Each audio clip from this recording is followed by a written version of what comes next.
Okay, ಈಗ ನಾನು ನಿಮಗೆ ಅಲ್ಲಿ ಹೇಳಿದ್ದೆ ಒಂದು ಬುಕ್ಲೆಟ್ ಇದೆ. ಯಾಕೆಂದರೆ ಇದು ಪ್ರಾಕ್ಟೀಸ್ಗೆ ಅಂತ ಮಾಡಿದ್ದು ಆ್ಯಕ್ಚುಲಿ. ನಮ್ಮ ಹುಡುಗರಿಗೆ ಒಂದಷ್ಟು ಹುಡುಗರಿಗೆ ಪ್ರಾಕ್ಟೀಸ್ ಆಗಲಿ ಅಂತ ಮಾಡಿದ್ವಿ.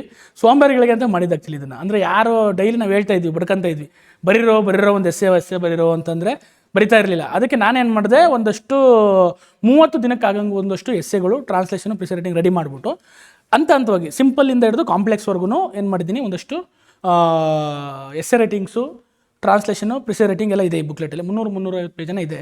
ನೀವು ಇದನ್ನು ಡೌನ್ಲೋಡ್ ಮಾಡ್ಕೊಳ್ಳಿ, ನಾನು ಗ್ರೂಪಲ್ಲಿ ಹಾಕ್ಸ್ತೀನಿ ನಿಮಗೆ. ಡೌನ್ಲೋಡ್ ಮಾಡ್ಕೊಂಡು ಬುಕ್ಲೆಟ್ ಮಾಡ್ಕೊಳ್ಳಿ. ಬುಕ್ಲೆಟ್ ಮಾಡಿಕೊಂಡು ಏನು ಮಾಡಿ, ಪ್ರಾಕ್ಟೀಸ್ ಮಾಡೋಕ್ಕೆ ಸ್ಟಾರ್ಟ್ ಮಾಡಿ ಪ್ರತಿದಿನ. ಈಗ ಎಸ್ಸೆ ಬರಿತಾ ಬನ್ನಿ ಸಾಕು. ಆಮೇಲೆ ನಾನು ಟ್ರಾನ್ಸ್ಲೇಷನ್ ಮುಗಿದ್ಮೇಲೆ ಟ್ರಾನ್ಸ್ಲೇಷನ್ ಮಾಡಿ, ಪ್ರಿಸೈಟಿಂಗ್ ಮುಂದೆ ಪ್ರಿಸೈಟಿಂಗ್ ಮಾಡಿ. ಗೊತ್ತಾಗ್ತಿದೆ ಇದರಲ್ಲಿ ಏನು ಯಾವ ರೀತಿ ಬರೀಬೇಕು ಅಂತಂದರೆ, ಪೇಪರ್ 1 ಪ್ರಾಕ್ಟೀಸ್ ಬುಕ್ಲೆಟ್ ಅಂದ್ಬಿಟ್ಟು ಎಸ್ಸೆ, ಟ್ರಾನ್ಸ್ಲೇಷನ್, ಪ್ರಿಸೈಟಿಂಗ್ ಇರುತ್ತೆ. ಯುವರ್ ರೋಡ್ ಟು ಸಕ್ಸಸ್ ಅಂದರೆ ನೀವು ಏನಾದರೂ ಸಕ್ಸಸ್ ಆಗ್ಬೋದು, ಕಂಟಿನ್ಯೂಸ್ ಆಗಿ ಇದು ಮಾಡಿದ್ರೆ ಆಮೇಲೆ ವೀಕ್ಲಿ ನೀವು ಒಂದ್ಸತಿ ಬೇಕಾದ್ರೆ ಟೆಸ್ಟ್ ಬರೆದ್ರೆ ಸಾಕಾಗುತ್ತೆ. ಇದನ್ನು ಪರ್ಫೆಕ್ಟ್ ಆಗಬೇಕು.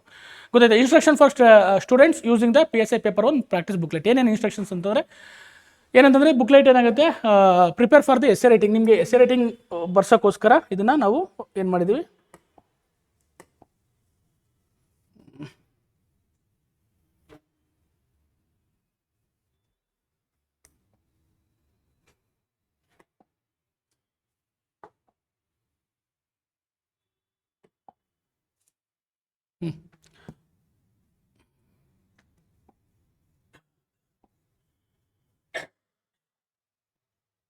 ಸವಾಸ ಬೇಡ ಇದ್ರದ್ದು. ಅರ್ಥ ಆಯ್ತಾ? ಅರ್ಥ ಆಗ್ತಿದೆ. ಹಾಗಾಗಿ ಇದರಲ್ಲಿ ನೀವು ಓದಿದ್ರೆ ಗೊತ್ತಾಗುತ್ತಿದೆ ಅಂತ ಸಿಂಪಲ್ ಇದಿದೆ. ಅಂದರೆ ಯಾವ ರೀತಿ ಬರೀಬೇಕು ಅನ್ನೋದ್ರ ಬಗ್ಗೆ ಇದೆ. ನಿಮ್ಮ ಪ್ರಾಕ್ಟೀಸ್ಗೆ ಹೆಲ್ಪ್ ಆಗುತ್ತೆ. ಪ್ರತಿದಿನ ಪ್ರಾಕ್ಟೀಸ್ ಮಾಡಬೇಕು. ಜನರಲ್ ಗೈಡೆನ್ಸ್ ಹೇಳಿದ್ದೀನಿ, ಯಾವ ರೀತಿ ಬುಕ್ಲೆಟ್ನ ಯೂಸ್ ಮಾಡಬೇಕು ಅನ್ನೋದ್ರ ಬಗ್ಗೆ ಹೇಳ್ತೇನೆ. ಗೊತ್ತಾಗ್ತಿದೆಯಾ? ಅಂದರೆ ಲೈಕ್ ಯಾವ ರೀತಿ ಮಾರ್ಕ್ ಟೆಸ್ಟ್ ಥರನೇ ಇರುತ್ತೆ. ವಿತೌಟ್ ನಿಮ್ಮ ಮನೇಲೆ ಕೂತ್ಕೊಂಡು ಬೇಕಾದ್ರೆ ಪ್ರಿಪ್ರೇಷನ್ನ ಮಾಡೋಕ್ಕೆ ಯೂಸ್ ಆಗುತ್ತೆ. ಟೈಮಿಂಗ್ಸ್ ಇಟ್ಕೊಂಡು ಬರೀಬೇಕು. ಎಷ್ಟು ಟೈಮಿಂಗ್ಸಲ್ಲಿ ಏನೇನು ಬರೀಬೇಕು, ಕನ್ನಡ ಟು ಇಂಗ್ಲೀಷ್ ಎಷ್ಟು ಟ್ರಾನ್ಸ್ಲೇಷನ್ ಇದೆ ಅನ್ನೋದ್ರ ಬಗ್ಗೆ ಎಲ್ಲ ನಿಮಗೆ ಹೇಳಿದ್ದೀನಿ. ಗೊತ್ತಾಗ್ತಿದೆ. ಎಸ್ಸೆ ರೈಟಿಂಗ್ ಇರುತ್ತೆ ಒಂದು. ನೆಕ್ಸ್ಟು ಅದನ್ನು ಯಾವ ರೀತಿ ಬರೀಬೇಕು, ಅದರ ಸುಮ್ಮನೆ ಅಂದರೆ ಲೈಕ್ ನಿಮ್ಮ ಇನ್ಸ್ಟ್ರಕ್ಷನ್ ಇದೆಲ್ಲ ಹೇಳ್ಬಿಟ್ಟಿದ್ದೀನಿ ಆಲ್ರೆಡಿ, ನಿಮ್ಮ ಕ್ಲಾಸಲ್ಲೇ ಕವರ್ ಆಗಿದೆ. ಯಾರು ಹೊಸದಾಗಿ ಯೂಸ್ ಮಾಡ್ತಿದ್ರು ಅವರಿಗೆ ಇದು ಬೇಕಾಗುತ್ತೆ. ಟ್ರಾನ್ಸ್ಲೇಷನ್ ಮಾಡ್ಬೇಕಾದ್ರೆ ಏನು ಮಾಡಬೇಕು ಅನ್ನೋದ್ರ ಬಗ್ಗೆ ಒಂದಷ್ಟು ಗೈಡ್ಲೈನ್ಸ್ ಇದೆ. ಮತ್ತು ಪ್ರಿಸೈ ರೈಟಿಂಗ್ ಮಾಡ್ಬೇಕಾದ್ರೆ ಏನು ಮಾಡಬೇಕು ಅನ್ನೋದ್ರ ಬಗ್ಗೆ ನಿಮ್ಗೆ ಒಂದಷ್ಟು ಇನ್ಫಾರ್ಮೇಷನ್ ಹಾಕಿದ್ದೀವಿ. ಇದೆಲ್ಲ general instruction. Next practice tip ಯಾವ ರೀತಿ ಮಾಡಬೇಕು ಅಂದರೆ, ಟೈಮ್ ಮ್ಯಾನೇಜ್ಮೆಂಟ್ ಮಾಡಬೇಕು. ಟೈಮ್ ಇಟ್ಕೊಂಡು ಬರೀಬೇಕು ಅದನ್ನು ಕರೆಕ್ಟಾಗಿ. 1.5 hour 90 minutes ಅಂತ ಅಂದ್ಕೊಂಡು ಟೈಮ್ ಇಟ್ಕೊಂಡು ಬರಬೇಕು. ನೀವೇ ಸೆಲ್ಫ್ ಎವಾಲ್ಯೂಷನ್ ಮಾಡ್ಕೋಬೋದು. ಕಂಪ್ಯಾರಿಟಿವ್ಲಿ ಲಾಸ್ಟ್ ಎಸ್ಸೆಗೆ ಇದು ಹೆಂಗೆ ಬರ್ದಿದ್ದೀನಿ ಅನ್ನೋದು. ಇಲ್ಲ ನಾವು ವೀಕ್ಲಿ ನೀವು ಬರ್ತಿರಲ್ಲ ತೊಗೊಂಬಂದ್ರೆ ನಾವು ಕರೆಕ್ಷನ್ ಮಾಡ್ತೀವಿ ಅದನ್ನು. ಓಕೆನಾ? ನೆಕ್ಸ್ಟು ಲ್ಯಾಂಗ್ವೇಜ್ನ ಇಂಪ್ರೂವ್ ಮಾಡ್ಕೊ, ರೆಗ್ಯುಲರ್ ಪ್ರಾಕ್ಟೀಸ್ ಮಾಡಬೇಕು ಅನ್ನೋದ್ರ ಬಗ್ಗೆ. ಅಡಿಷನ್ ನೋಟ್ ನೀವು ಬೇಕಾದ್ರೆ ಗ್ರಾಮರು ಅದ್ರ ಬಗ್ಗೆ ಇನ್ಸ್ಟ್ರಕ್ಷನ್ ಓದ್ಕೊಳ್ಳಿ, ನಿಮಗೆ ಗೊತ್ತಾಗುತ್ತೆ. ಒಂದಷ್ಟು ಇನ್ಸ್ಟ್ರಕ್ಷನ್ಸ್ ಇದೆ, ಅದು ನೋಡ್ಕೊಳ್ಳಿ ಯಾವ ರೀತಿ ಅಂತ ಅಂದ್ಬಿಟ್ಟು ನಿಮ್ಮೊಂದು ತೋರಿಸ್ತೀನಿ. ಗೊತ್ತಾಗ್ತಿದೆಯಾ? ಪ್ರತಿದಿನ ಒಂದು ಪ್ರಬಂಧ, ಒಂದು ಭಾಷಾಂತರ ಕನ್ನಡ ಟು ಇಂಗ್ಲೀಷು ಮತ್ತು ಇಂಗ್ಲೀಷಿಂದ ಕನ್ನಡ, ಮತ್ತು ಒಂದು ಸಂಕ್ಷಿಪ್ತಗೊಳಿಸುವಿಕೆ, ಪ್ರಿಸೈ ರೈಟಿಂಗ್ ಅಂತ ಕರೀತಾರೆ. ಓಕೆನಾ? ನೆಕ್ಸ್ಟು ನೋಡಿ, ಈಗ ಎಕ್ಸಾಂಪಲ್ಲು, ಕರ್ನಾಟಕದ ಸಂಸ್ಕೃತಿ ಮತ್ತು ಪರಂಪರೆಯನ್ನು ವಿವರಿಸಿ 20 ಅಂಕಗಳು. ನಿಮಗೆ ಸ್ಪೇಸ್ ಕೊಟ್ಟಿರ್ತೀನಿ ನಾನಿಲ್ಲಿ, ಈ ಥರ ಬರೀತಾ ಹೋಗಬೇಕು. ಎಷ್ಟು ಪೇಜಸ್ ಇದೆ ಅನ್ನೋದ್ರ ಬಗ್ಗೆ ಆ ಪೇಜಸ್ ಕಂಪ್ಲೀಟ್ ಆಗುತ್ತೆ. ನೆಕ್ಸ್ಟು ಟ್ರಾನ್ಸ್ಲೇಷನ್ ಬರುತ್ತೆ. ತುಂಬ ಸಿಂಪಲ್ ಟ್ರಾನ್ಸ್ಲೇಷನ್, 4-5 ನೋಡಿ. ತುಂಬ ನೋಡಿ, the role of police in society is very important. ಒಂದೇ ಸೆಂಟೆನ್ಸ್ ಇದು ನೀವು ಕರೆಕ್ಟಾಗಿ ಟ್ರಾನ್ಸ್ಲೇಟ್ ಮಾಡ್ಬೋದು. The role of police in very important. Simple ವರ್ಡ್ಸ್ಗಳಿಂದ ಹಿಡಿದು ಕಾಂಪ್ಲೆಕ್ಸ್ ವರ್ಡ್ಸ್ವರೆಗೂ ಟ್ರಾನ್ಸ್ಲೇಷನ್ ಇಂಗ್ಲೀಷ್ ಆಯಿತು. ನೆಕ್ಸ್ಟ್ ಕನ್ನಡದನ್ನು, ಸೂರ್ಯನ ಪ್ರತಿದಿನ ಬೆಳಗ್ಗೆ ಉದಯಿಸುತ್ತಾನೆ, ಅವನು ಜಗತ್ತಿಗೆ ಬೆಚ್ಚಗಿರುವಿಕೆ ಮತ್ತು ಬೆಳಕನ್ನು ತರುತ್ತಾನೆ, ದಿನವೂ ಪ್ರಾರಂಭವಾಗುತ್ತಿದೆ. ಸುಮ್ಮನೆ ಸಿಂಪಲ್ ವರ್ಡ್ಸ್ಗಳನ್ನ ನೀವು ಕೊಟ್ಟಿದ್ದೀನಿ. ಇದು ತುಂಬ ಈಸಿ. ಯಾರಿಗೆ ಪ್ರಾಕ್ಟೀಸ್ ಈಗ 0 ಸ್ಟಾರ್ಟ್ ಮಾಡಿರ್ತಾರೆ ಅವ್ರಿಗೆ ಯೂಸ್ ಆಗುತ್ತೆ. ಮತ್ತು ಒಂದು ಸಾರಾಂಶ ಇರುತ್ತೆ. ಗೊತ್ತಾಗ್ತಿದೆಯಾ? ಈ ರೀತಿ ಸಾರಾಂಶ ಇರುತ್ತೆ. ಅದಕ್ಕೆ ಬಾಕ್ಸ್ ಎಲ್ಲ ಕೊಟ್ಟಿರ್ತೀನಿ, ಅದನ್ನು ನೀವು ಬರೀಬೇಕು. ನೆಕ್ಸ್ಟ್ ಡೇ 2, ಇದು 2ನೇ ದಿನ. 2ನೇ ದಿನದಲ್ಲಿ ಮತ್ತೆ 2ನೇ ಪ್ರಬಂಧ, ಭಾರತದಲ್ಲಿ ಸೈಬರ್ ಕ್ರೈಮ್ನ ಸವಾಲುಗಳು ಅಂತ ಅಂದ್ಬಿಟ್ಟು ಮತ್ತಿದೆ. ಸೇಮ್ ಆ್ಯಸ್ ಇಟ್ ಈಸ್ ಇದೇ ಥರ ಮುಂದುವರಿತಾ ಹೋಗುತ್ತೆ ನಿಮ್ಮ ಇದು. ಅದಕ್ಕೋಸ್ಕರ ಇದನ್ನು ನೀವು ಪ್ರತಿದಿನ ಕರೆಕ್ಟಾಗಿ ಪ್ರಾಕ್ಟೀಸ್ ಮಾಡಿದ್ರಿ ಅಂತಂದರೆ ಅಲ್ವಾ, ನಿಮಗೆ ತುಂಬ ಯೂಸ್ಫುಲ್ ಆಗುತ್ತೆ. ಅರ್ಥ ಆಗ್ತಿದೆಯಾ? ಇದನ್ನು ಡೌನ್ಲೋಡ್ ಮಾಡ್ಕೊಡೋಕೆ ನಮ್ಮ ಗ್ರೂಪಲ್ಲಿ ಹಾಕಕ್ಕೆ ಹೇಳ್ತೀನಿ, ನಿಮ್ಮ ರಾಥೋಡ್ ಸರ್ಗೆ. ಅದನ್ನು ಹಾಕ್ತಾರೆ. ಅದನ್ನು ನೀವು ಕರೆಕ್ಟಾಗಿ ಯೂಟಿಲೈಸ್ ಮಾಡ್ಕೋಬೇಕು. ಅದನ್ನು ಯೂಟಿಲೈಸ್ ಮಾಡಿಕೊಂಡ್ರೆ ಮಾತ್ರ ಆಗುತ್ತೆ.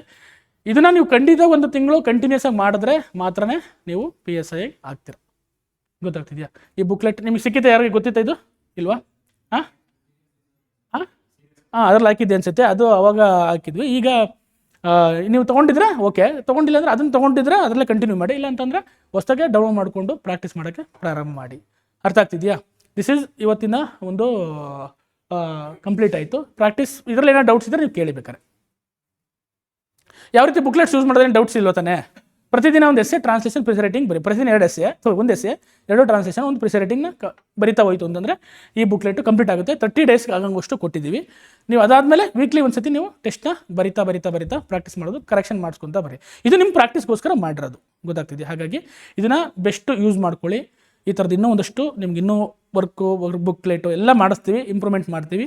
ನೀವು ಅದ್ರ ಬಗ್ಗೆ ವಿಚಾರ ಮಾಡಬೇಡಿ. ಇದಕ್ಕೆ ಇನ್ನೊಂದು ಸಪ್ರೇಟು ಮಾಡಿದ್ದೀವಿ, ಅದು ಪ್ರಿಸೆ ರೈಟಿಂಗ್ಗೆ. ಅದನ್ನು ನಿಮಗೆ ಆ ಪ್ರಿಸೆ ರೈಟಿಂಗ್ ಕ್ಲಾಸ್ ಬಂದಾಗ ಎಕ್ಸ್ಪ್ಲೇನ್ ಮಾಡಿ ಹೇಳ್ತೀನಿ. ಹಾಗಾಗಿ ಇದನ್ನು ಯೂಸ್ ಮಾಡ್ಕೊಳ್ಳಿ, ಪಾಸಿಟಿವ್ ಆಗಿ ಬರೀರಿ. ಒಟ್ಟು ನಿಮ್ಮ ಮಾರ್ಕ್ಸು 45 ಮಾರ್ಕ್ಸು ಬರಬೇಕು. ಅದು 45 ಮೇಲೆ, 45 ಅಂತಲ್ಲ, 45 ಮೇಲೆ ಬರಬೇಕು. ಅದು ನಮ್ಮ ಒಂದು ಇಂಟೆನ್ಷನ್, ಗೊತ್ತಾಗ್ತಿದೆಯಾ? ಹಾಗಾಗಿ ಇವತ್ತಿಗೆ ಎಸ್ಸೆ ಟ್ರಾನ್ಸ್ಲೇಷನ್ ಮುಗೀತು. ನಿಮ್ಗೇನಾದರೂ ಡೌಟ್ಸ್ ಇದ್ದರೆ ನನ್ನ ಪರ್ಸ್ನಲಾಗಿ ಕೇಳ್ಬೋದು, ಅಥವಾ ಕಮೆಂಟ್ಸ್ ಮಾಡ್ಬೋದು. ಕಮೆಂಟ್ಸ್ ಅಂತೀನಿ, ನೀವೇನಾದರೂ ಕ್ವಶನ್ಸ್ ಕೇಳ್ಬೋದು, ಗೊತ್ತಾಗ್ತಿದೆ. ಏನೇ ಡೌಟ್ಸ್ ಇದ್ದರೂ ನಾನು ಕೇಳಿ.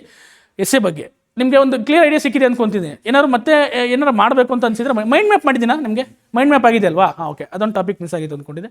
ಇಲ್ಲ, ಇನ್ನೊಂದು ಟಾಪಿಕ್ ಇದೆ, ನಾನು ಯಾವ್ದಾದ್ರು ಎಕ್ಸ್ಪ್ಲೇನ್ ಮಾಡೋಕೆ ಹೇಳ್ತೀನಿ. ಅಂದರೆ ಟಾಪಿಕ್ ಬಂದಾಗ ವಿವರಿಸಿ ಅಂತ ಇರುತ್ತೆ, ಗೊತ್ತಿ? ವಿವರಿಸಿ, ಮೌಲ್ಯಮಾಪನ ಮಾಡಿ, ಸಂಕ್ಷೇಪ ಅಂತ ಇರುತ್ತೆ ಅಲ್ಲ, ಆ ಥರದ್ದು ವರ್ಡ್ಸ್ ಬಂದಾಗ, ಕೀವರ್ಡ್ಸ್ ಬಂದಾಗ ಯಾವ ರೀತಿ ಬರೀಬೇಕು ಅಂತ ಒಂದು 10 ನಿಮಿಷ 15 ನಿಮಿಷ ಅಷ್ಟೇ ಕ್ಲಾಸ್, ಅದೇನು ಮೇನ್ ಕ್ಲಾಸ್ ಅಲ್ಲ. ಯಾವಾಗಲೂ ಎಸ್ಸೆ ಎಕ್ಸ್ಪ್ಲೇನ್ ಮಾಡಬೇಕಾದ್ರೆ, ಯಾವ್ದಾದ್ರು ಒಂದು ಎಸ್ಸೆ ಎಕ್ಸ್ಪ್ಲೇನ್ ಮಾಡಬೇಕಾದ್ರೆ ಅದನ್ನು ನಿಮಗೆ ಎಕ್ಸ್ಪ್ಲೇನ್ ಮಾಡಿ ನಾನು ಅದನ್ನು ಕನ್ಕ್ಲೂಡ್ ಮಾಡ್ತೀನಿ. ಅಂದರೆ ಟಾಪಿಕ್ ಕೊಟ್ಟಾಗ ಅದನ್ನು ವಿವರಿಸಿ ಅಂತ ಕೊಟ್ಟಿರ್ತಾರೆ, ಮೌಲ್ಯಮಾಪನ ಮಾಡಿ ಅಂತ ಕೊಟ್ಟಿರ್ತಾರೆ. ನೀವು ಈ ಥರ ವರ್ಡ್ಸು UPSC ಬರುತ್ತೆ, UPSC ಅಥವಾ KPSC ಬರುತ್ತೆ. PSC ಕಡಿಮೆ, PSC ಡೈರೆಕ್ಟ್ ಕ್ವಶನೇ ಕೊಟ್ಬಿಡ್ತಾರೆ, ನೀವು ಅದನ್ನು ಬರೀಬೋದು, ಯಾವ ರೀತಿ ಬೇಕಾದ್ರೂ ಬರೀಬೋದು.